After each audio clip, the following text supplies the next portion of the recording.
ngayon, bagong-bago kayo na-hire dito, woo! Thank you, Lord! Ganda ng sweldo, babait ng mga tao, tapos ang ganda ng compensation, tapos grabe, meron pang opportunity na magkaroon ng commission, ang saya-saya mo.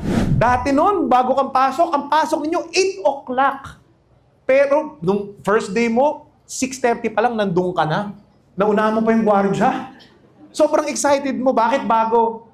Pero ngayon, 8 o'clock ang pasok mo, 8 o'clock nasasakayan ka pa lang. Anong nagbago? Wala naman di ba? Ngayon, ang sinasabi mo, baba ng sweldo, grabe, yung commission, yung compensation, yung mga benefits, dami ng reklamo, tsaka yung mga kasama ko dito sa trabaho, mga demonyo at demonya, wala ibang ginawa, magpagchismisan yung buhay ko. Aba, teka lang, tatanong ko sa inyo ito. Nagbago ba yung trabaho ninyo? Nagbago ba yung mga kasama ninyo? Hindi. Higit sa lahat, nabawasan ba yung sweldo ninyo? Baka nga umakyat pa eh. Anong kaibahan? Nung una, grabe yung gratitude mo. Ngayon panay reklamo.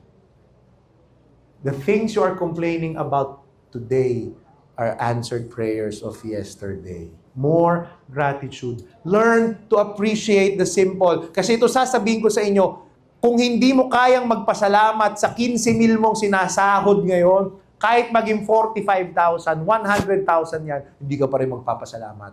Kasi hindi automatic, hindi mo lifestyle ang pagpapasalamat at never kang magiging masaya kahit gumanda ng gumanda ang buhay mo. Because you can never learn to appreciate the complex if you don't appreciate the simple and little things of this life.